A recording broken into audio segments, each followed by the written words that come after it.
Hello, Douglas County graduates. I know this is a little bit of a different setup for everyone to go through.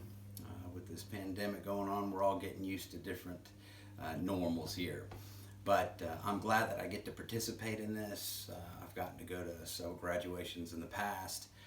I think it's really awesome that all of you have completed this phase in your life. I know without a doubt it's been a long journey, but I hope you feel even better as a person to at least accomplish this, to get through this. And I do hope that it has made you a better person. It's kind of funny, every once in a while I'll run into people that I know from a certain place that I had to go to for a long time, and we'll always jokingly say, oh yeah, I met him when I was at taking classes at Macon State or something. And I say that because I might run into someone who I was locked up with. One of the reasons I'm asked to talk to all of you is to share a little bit of my story with you, what my journey's been like, and what I'm doing now to move forward in my life. My name is Chris Sandy, and I'm a motivational speaker. I've traveled to over 40 different states. I've spoken to literally millions and millions of students. It's not something that I had thought that I would ever do with my life, but something that I've tried to turn something that was really bad and is always going to be bad, but try to turn that into something that would be good or better for other people, to help them see life from a different point of view. I'm not a person who stands up here and points your finger at you and don't do this and don't do that. And listen, I know we're human beings, and I just believe that if we try hard in our life, that even if we do have failures and mistakes, that we can at least turn those things around to help us and to make us better people. I don't like to get into the whole judging people for this and that and the other, because we do fail in life at times. It's just important how we react to that and what do we do next. So for my situation, just so you have a little bit of an idea, right up here on this board, I'll show you. I don't know if you'll be able to see it or not. Hopefully you can, but I am a part of a program called Choices Matter. It's a unique program, and the reason I do this is, like I said, it's to do a lot with my own experience in life. As you look up here on the board, I don't know if you can see this. I'll try to zoom in on it for a second to see if you can take a glance at it. But right here, it's not a proud picture, but it is one that I volunteered for because I was hoping that it might be helpful for other people. It's a picture of me, obviously in shackles in a state prison uniform with two Fulton County sheriffs. But like I said, the purpose of the picture was most definitely for different establishments, just to try to give people a reminder and of why not to drink and drive. And the reason I volunteered for that, I volunteered for it while I was in prison. I spent 3,117 days inside prison because of the choice I made. Unfortunately, on April 11th of 2000, I was out drinking with my friends at a small get-together at a house, and got a phone call to go somewhere else, and thought there was going to be more fun at the next house. And I jumped in my car, thinking that my night had just started. I didn't feel like I was drunk, but I definitely had been drinking. And my friend Jesse, I remember him, he wanted to go with me, ran out, jumps in the car with me. We take off. We don't even have that very far to go, but we were driving on some back county roads, so because of these country roads are 2 lanes, I was in a hurry to get to the party, so I'm driving fast, I have my radio up, Jesse and I are cutting up and laughing, and as I'm flying down this little road, just a few miles from where this party is that we're going to, this house, as I'm flying down this little road, I drive up behind a white minivan. And here's the thing, the speed limit at that time, it went from 45 miles an hour, and then it dropped to 35, then you hit a stop sign, then made a right-hand turn. So to give you a little bit of an idea, I fly up behind this white minivan, I'm going almost 80 miles an hour. Jesse and I are cutting up and laughing in the car, not paying a whole lot of attention other than the fact this white minivan's in front of me and that we're ready to get to the other party. So I decide that I'm just going to blow past them. And I remember as I passed the white minivan and as I'm going around them, like I said, they're clearly going the speed limit. I'm going way faster.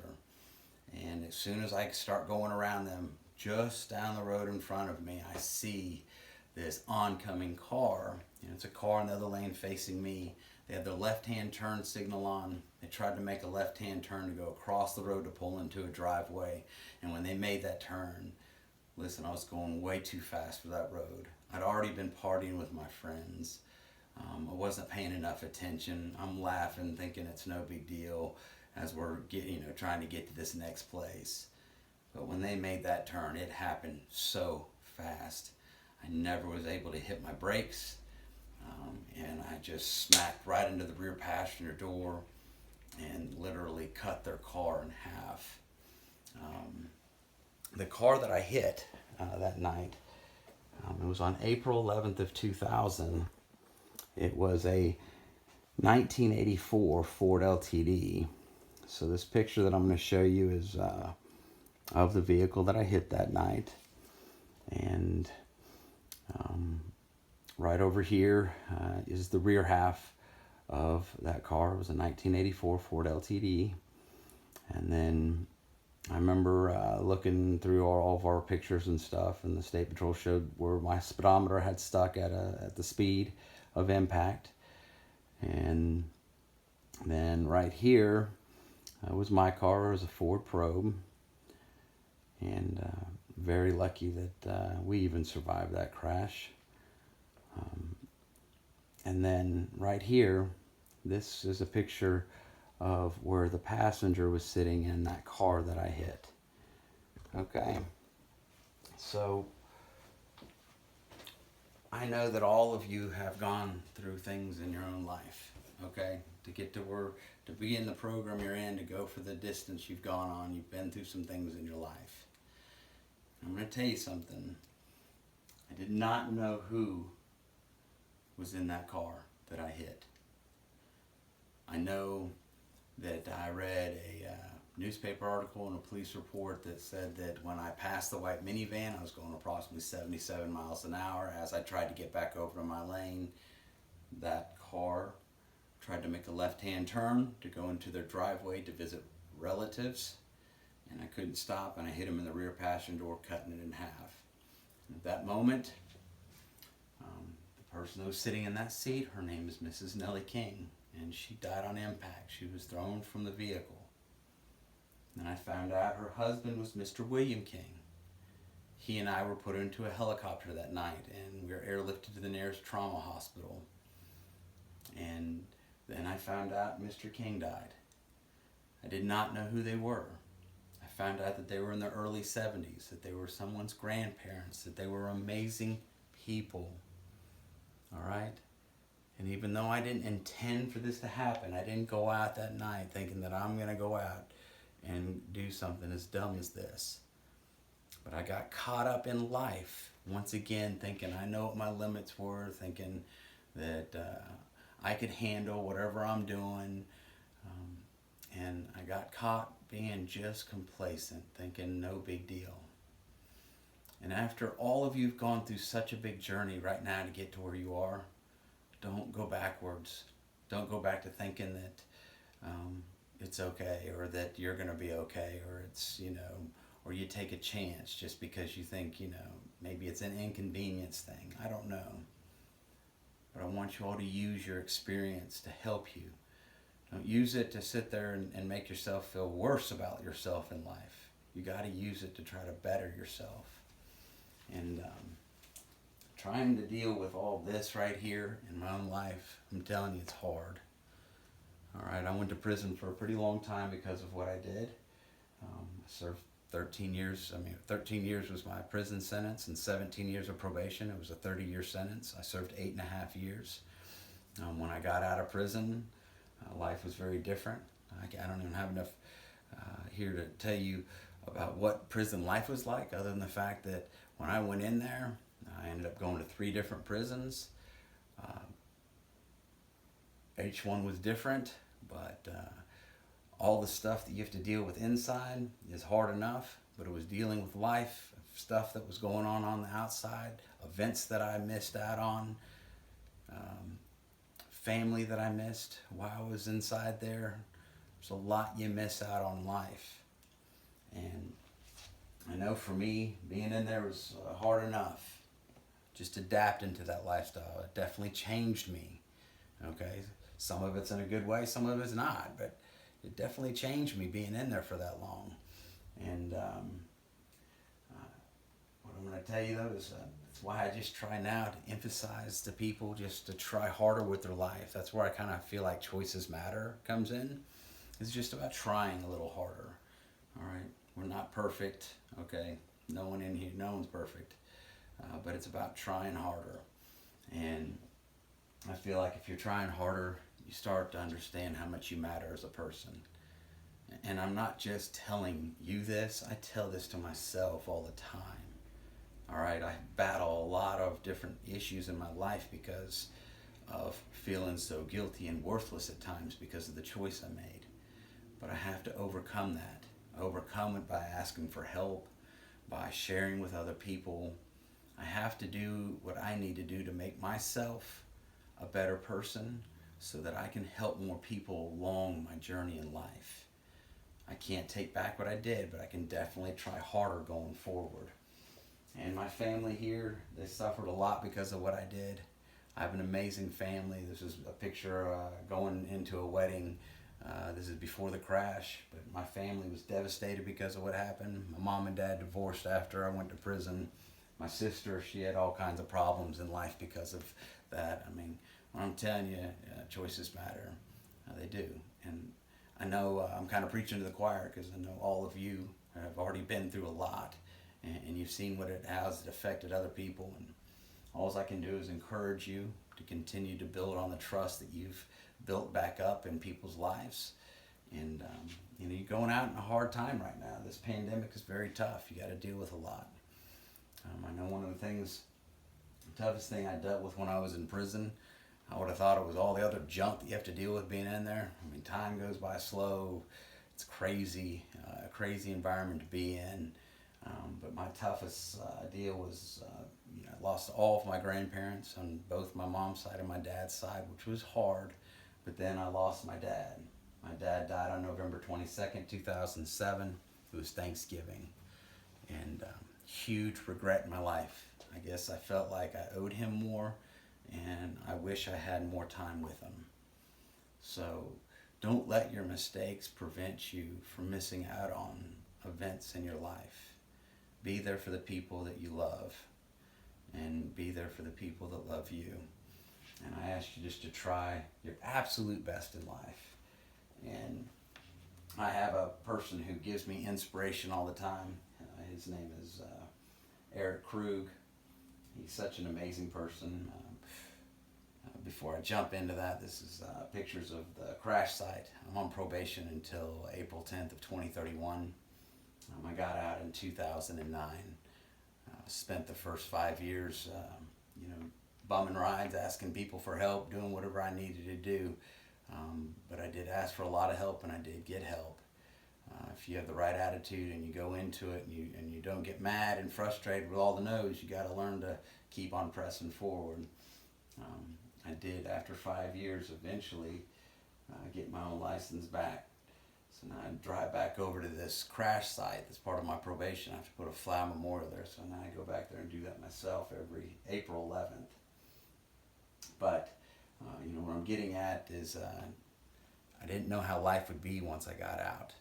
And there was times where I wanted to quit and give up, but I'm glad I didn't. This pandemic has made life stressful right now. I'm not going to lie to you, it's very hard. I mean, my career is based on going to schools.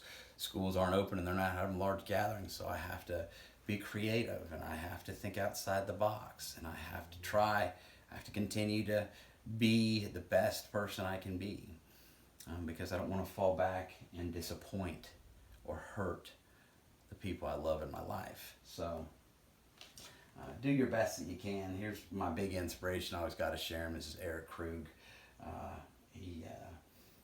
I met him when I was in prison. Him and his mom came and visited me. Thought it was going to be a horrible visit because Eric is a victim of a drunk driving crash. His 21st birthday, went out with his friends. He played baseball at Oglethorpe University. After a big game, they go out, they celebrate, and then he gets into a car with a girl that's been drinking. She crashes, and it leaves him with a traumatic brain injury. Eric has a very complicated life now. He's either on a walker or wheelchair. I mean, all he was a passenger. That night he got out of a taxi, got into the car with his friends, and thought he was going home or going back to the college dorm to have some more fun, but it didn't end that way. But he has become such an inspiration in my life and so many others. I remember Shaquille O'Neal doing several presentations with Eric where he did the introduction. Just a lot of cool things transpired. And I believe that some good things will transpire in everyone's life if you're willing to put the effort into it. You don't give up. We're all going to have bad days at times, but we got to fight through those. And I hope that each one of you fight through your own life, do the best you can. And I just want to commend you on this huge accomplishment you have in your life. And please don't ever give up. If you ever need anything, if you'd ever like to read a book about Eric and I's story, it's right here. All you got to do is go to chrissandy.com, send me a message, and we'll mail one to you for free. And then I'm going to kind of end it with this. As you know, sometimes in life you just cannot control every situation. You have no control over it. The only thing you ever have control over is your attitude. And I'm telling you this because I had rebuilt my life. I was going in the right direction. I remember getting my driver's license back after 5 years. I thought that would never happen after what I did. And I ended up getting it back.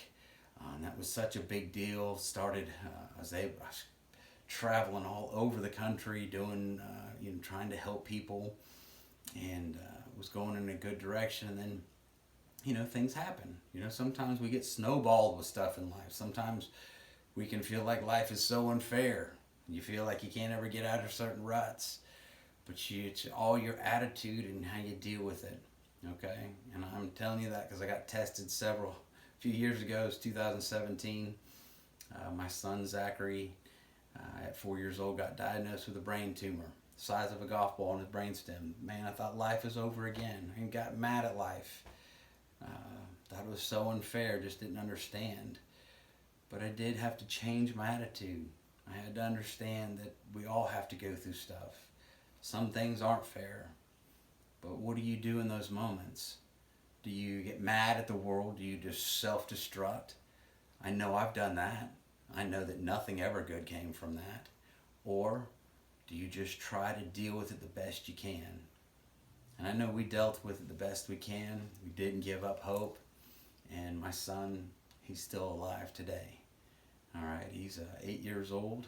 He's doing great. He had a major operation inside his brain by a fantastic doctor, a neurosurgeon, Dr. Kalimo, part of St. Jude's Hospital, and I still have him. And I just ask that each one of you, I don't know what you're going to go through, what your next phase is going to happen in life, but I hope it's amazing.